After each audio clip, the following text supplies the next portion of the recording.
जय माता की। जय संतोषी माता। स्वागत है आपका हमारे चैनल पर। आज के इस वीडियो में आप सुनेंगे संतोषी माता व्रत की कथा। संतोषी माता का व्रत शुक्रवार को किया जाने वाला सबसे उत्तम व्रत है। माँ संतोषी प्रसन्न होकर सुख सौभाग्य में वृद्धि करती हैं, धन पुत्र अन्न देती हैं एवं सभी प्रकार की मनोकामनाएं पूरी करती हैं। तो सभी प्रकार की व्रत कथाएं सुनने के लिए और हमसे जुड़े रहने के लिए आपको केवल हमारे चैनल को सब्सक्राइब करके बेल आइकन पर प्रेस करना है और आज की कथा अच्छी लगे तो लाइक करना है और शेयर करना है। तो चलिए अब हम सुनते हैं शुक्रवार व्रत की कथा। एक बुढ़िया माँ थी और उसके 7 पुत्र थे। 6 कमाने वाले थे, एक निकम्मा था। बुढ़िया माँ 6 पुत्रों की रसोई बनाती, भोजन कराती और पीछे से जो कुछ बचता तो 7वें को दे देती थी। परंतु वह बड़ा भोला भाला था। वह मन में कुछ भी विचार नहीं करता था। एक दिन अपनी बहू से बोला, देखो मेरी माता मुझसे कितना प्यार करती है। वह बोली, क्यों नहीं, सबका झूठा बचा हुआ तुमको खिलाती है। वह बोला, ऐसा नहीं हो सकता, मैं जब तक अपनी आंखों से न देखूं तब तक नहीं मान सकता। तो बहू ने कहा, देख लोगे तब तो मान लोगे। कुछ दिन के बाद बहुत बड़ा त्योहार आया। घर में 7 प्रकार के भोजन और चूरमा के लड्डू बने। वह जांचने के लिए सिर दर्द का बहाना बनाकर पतला कपड़ा सिर पर ओढ़कर रसोई घर में सो गया और कपड़े में से सब देखता रहा। 6 भाई भोजन करने आए। उसने देखा कि माँ ने उनके लिए सुंदर सुंदर आसन बिछाए, 7 प्रकार की रसोई परोसी और आग्रह करके जिमाती रही। वह सब देखता रहा। 6 भाई भोजन करके उठे तब माता ने उनकी जूठी थालियों में से लड्डुओं के टुकड़ों को उठाया और एक लड्डू बनाया। जूठन साफ कर बुढ़िया माँ ने पुकारा, उठो बेटा, 6 भाई भोजन कर गए, अब तू ही बाकी है, उठना, कब खाएगा। वह कहने लगा, माँ मुझे भोजन नहीं करना, मैं परदेश जा रहा हूँ। माता ने कहा, कल जाता हो तो आज ही चला जा। वह बोला, हाँ हाँ आज ही जा रहा हूँ। यह कहकर वह घर से निकल गया। चलते समय बहू की याद आई। वह गौशाला में उपली थाप रही थी। वहीं जाकर उससे बोला, हम जावेंगे परदेश को, आवेंगे कुछ काल, तुम रहियो संतोष से, धर्म आप नो पाल। वह बोली, जाओ पिया आनंद से, हमरो सोच हटाए, राम भरोसे हम रहें, ईश्वर तुम्हें सहाय। देव निशानी आपकी, देख धरू में धीर, सुध हमरी न बिसारियो, रखियो मन गंभीर। वह बोला, मेरे पास तो कुछ नहीं, यह अंगूठी है सो ले लो और अपनी कुछ निशानी मुझे दो। तब वह बोली, मेरे पास क्या है, यह गोबर भरा हाथ है। यह कहकर उसकी पीठ में गोबर के हाथ की थाप मार दी। वह चल दिया। चलते चलते दूर देश में पहुंचा। वहां पर एक साहूकार की दुकान थी। वहां जाकर कहने लगा, भाई मुझे नौकरी पर रख लो। साहूकार को जरूरत थी तो वह बोला, रह जा। लड़के ने पूछा, तनख्वाह क्या दोगे। तब साहूकार ने कहा कि काम देखकर दाम मिलेंगे। अब लड़के को साहूकार की नौकरी मिल गई। वह सवेरे 7 बजे से रात तक नौकरी बजाने लगा।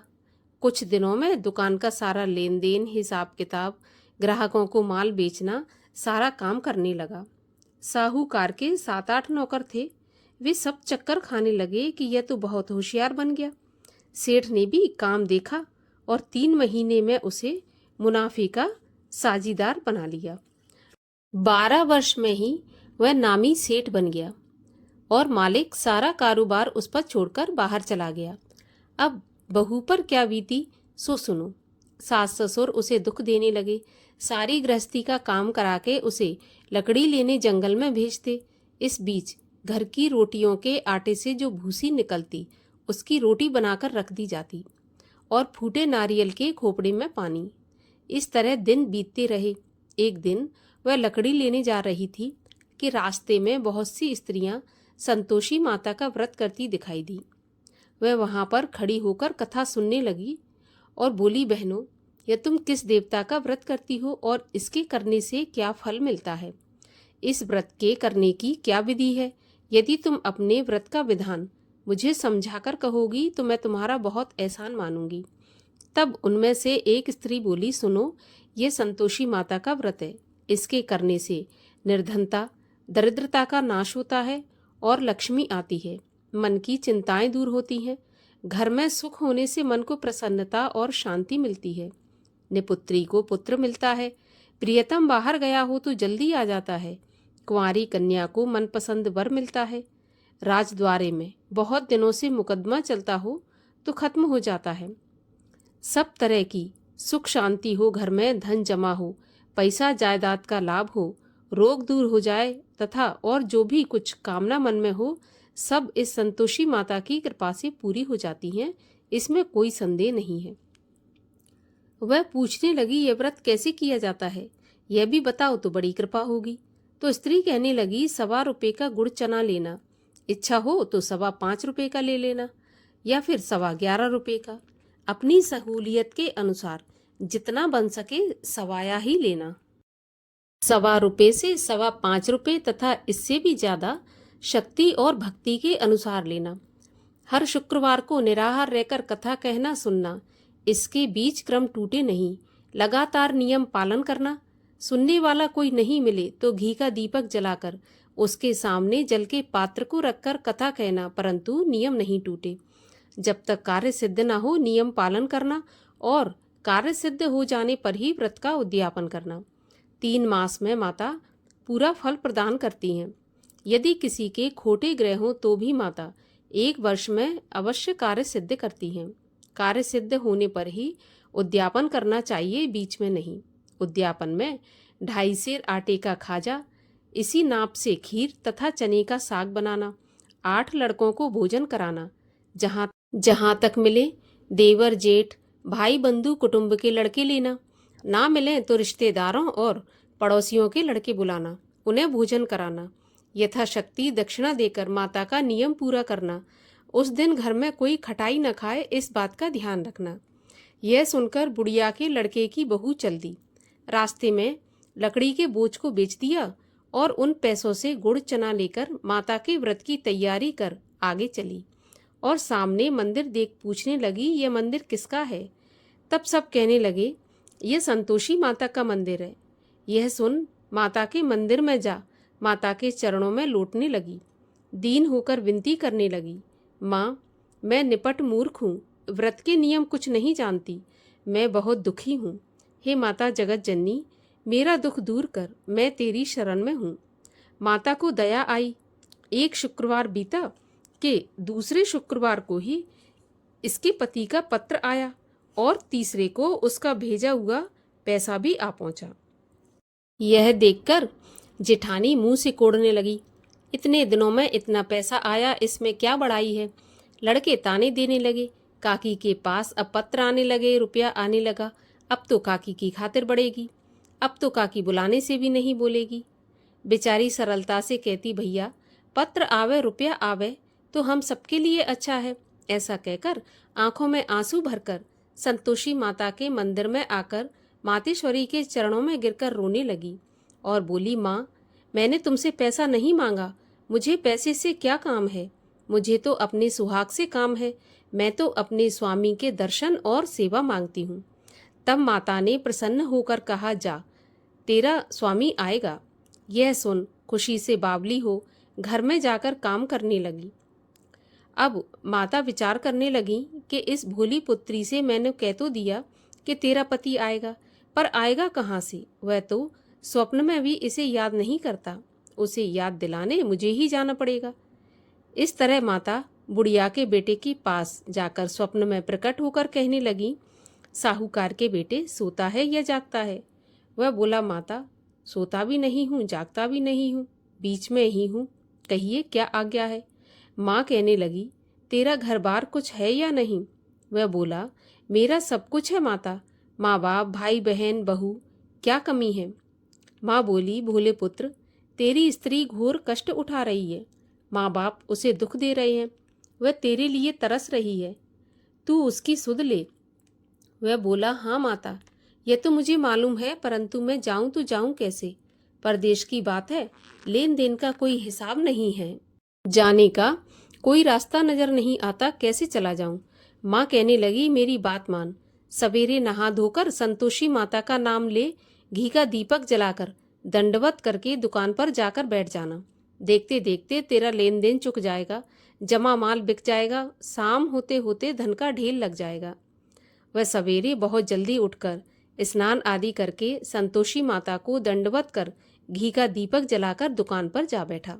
थोड़ी देर में वह क्या देखता है कि देने वाले रुपया लाए, लेने वाले हिसाब लेने लगे। कोठे में भरे सामानों के खरीदार नगद दाम में सौदा करने लगे। शाम तक धन का ढेर लग गया। माता का चमत्कार देख प्रसन्न हो मन में माता का नाम ले घर ले जाने के वास्ते गहना कपड़ा खरीदने लगा और वहां के काम से निपटकर वह घर को रवाना हुआ। यहाँ बहू बेचारी जंगल से लकड़ी लेने जाती है, लौटते वक्त माँ के मंदिर पर विश्राम करती है। वह तो उसका रोजाना रुकने का स्थान था। दूर से धूल उड़ती देखकर वह माता से पूछती है, हे माता, ये धूल कैसी उड़ रही है? तब माँ कहती है, पुत्री, तेरा पति आ रहा है। अब तू ऐसा कर, लकड़ियों के 3 बोझ बना ले, एक नदी किनारे रख, दूसरा मेरे मंदिर पर और तीसरा अपने सिर पर रख ले। तेरे पति को लकड़ी का गट्ठा देखकर मोह पैदा होगा, वह वहां रुकेगा, नाश्ता पानी बना खाकर माँ से मिलने जाएगा। तब तू लकड़ियों का बोझ उठाकर घर जाना और बीच चौक में गट्ठा डालकर 3 आवाजें जोर से लगाना, लो सासू जी, लकड़ियों का गट्ठा लो, भूसे की रोटी दो और नारियल के खोपड़े में पानी दो, आज कौन मेहमान आया है। माँ की बात सुनकर बहू बहुत अच्छा माता कहकर प्रसन्न हो लकड़ियों के 3 गट्ठे ले आई। एक नदी के तट पर रखा, एक माता के मंदिर पर रखा।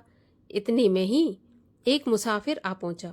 सूखी लकड़ी देख उसकी इच्छा हुई कि अब यहीं पर विश्राम करें और भोजन बना खाकर गांव जाएं।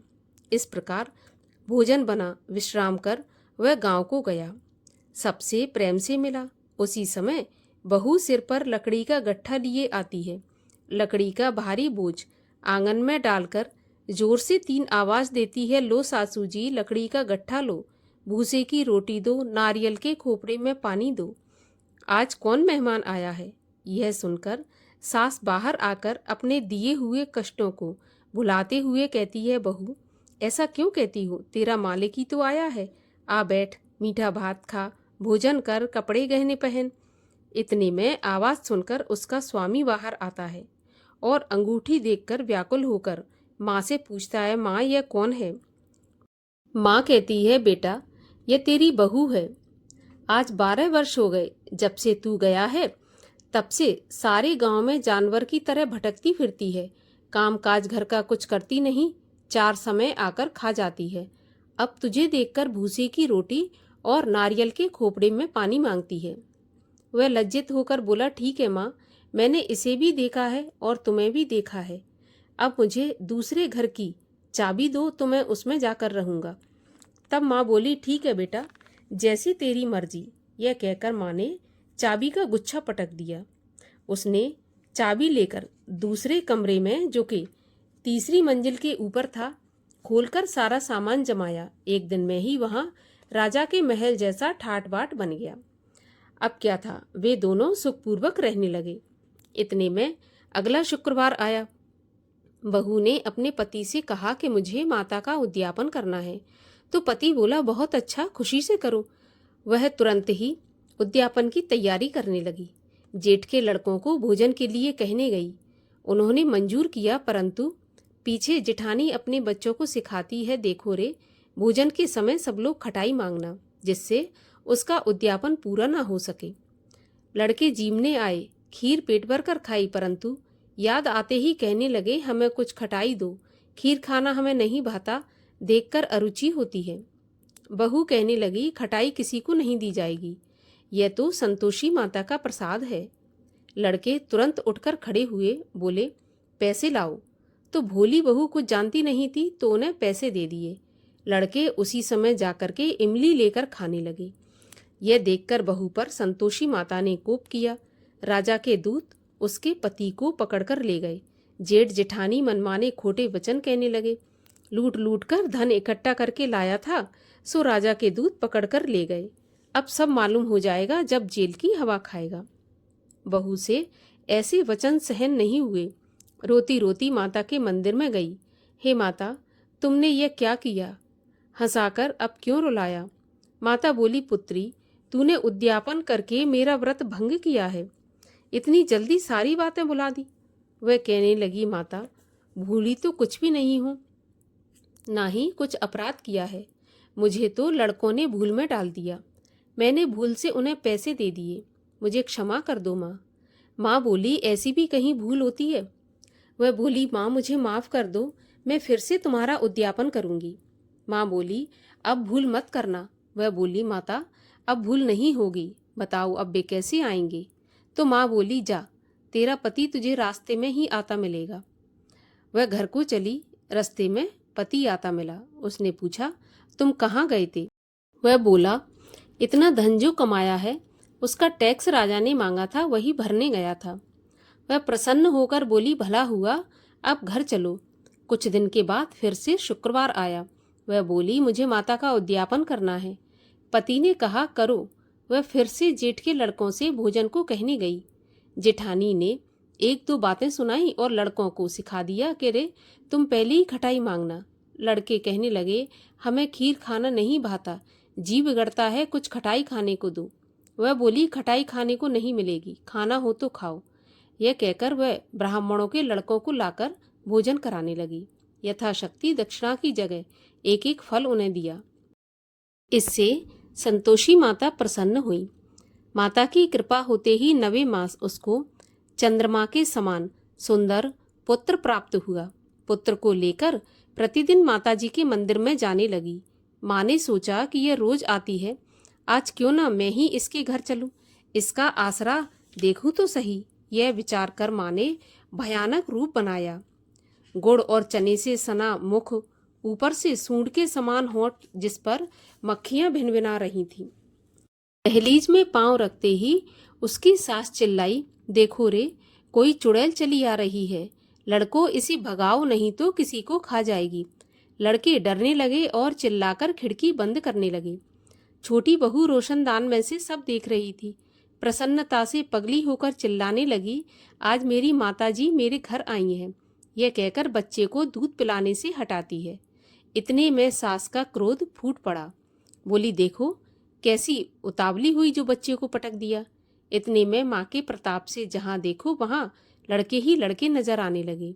वह बोली, माँ जी, मैं जिनका व्रत करती हूँ वह वही संतोषी माता है। इतना कहकर झट से सारे घर के किवाड़ खोल दिए। सबने माता के चरण पकड़ लिए और विनती करके कहने लगे, माता, हम मूर्ख हैं, हम अज्ञानी हैं, पापी हैं। आपके व्रत की विधि हम नहीं जानते। आपका व्रत भंग करके हमने बहुत बड़ा अपराध किया है। हे माता, आप हमारा अपराध क्षमा करो। इस प्रकार माता प्रसन्न हुई। माता ने बहू को जैसा फल दिया वैसा सबको दें। जो इस कथा को पढ़े या सुने उसका मनोरथ पूर्ण हो। बोलो संतोषी माता की जय। संतोषी माता की आरती। जय संतोषी माता मैया, जय संतोषी माता, अपने सेवक जन की सुख संपत्ति दाता। जय संतोषी माता, सुंदर चीर सुनहरी, माँ धारण कीनो, हीरा पन्ना दम के, तन श्रृंगार लीनो। जय संतोषी माता, गेरू लाल छटा छवि, बदन कमल सोहे, मंद हसत करुणामयी, त्रिभुवन जन मोहे। जय संतोषी माता, स्वर्ण सिंहासन बैठी, चवर ढुरे प्यारे, धूप दीप मधुमेवा, भोग धरे न्यारे। जय संतोषी माता, गुड़ और चना परम प्रिय, ताम संतोष किए, संतोषी कहलाई भक्तन वैभव दिए। जय संतोषी माता शुक्रवार प्रिय मानत। आज दिवस सोही भक्त मंडली छाई। कथा सुनत मोही जय संतोषी माता। मंदिर जगमग ज्योति मंगल ध्वनि छाई। विनय करे हम बालक चरणन सिर नाई। जय संतोषी माता। भक्ति भावमय पूजा अंगीकृत की जय। जो मन बसे हमारे इच्छित फल दी जय। जय संतोषी माता। दुखी दरिद्री रोगी संकट मुक्त किए। बहुधन धान्य भरे घर सुख सौभाग्य दिए। जय संतोषी माता। ध्यान धर जो नर तेरो मन वांछित फल पायो। पूजा कथा श्रवण कर घर आनंद आयो। जय संतोषी माता। शरण गहे की लज्जा रखियो जगदम्बे। संकट तुम ही निवारो दयामयी अम्बे। जय संतोषी माता। संतोषी माँ की आरती जो कोई नर गावे। रिद्धि सिद्धि सुख संपत्ति जी भर के पावे। जय संतोषी माता। बोलिए संतोषी माता की जय।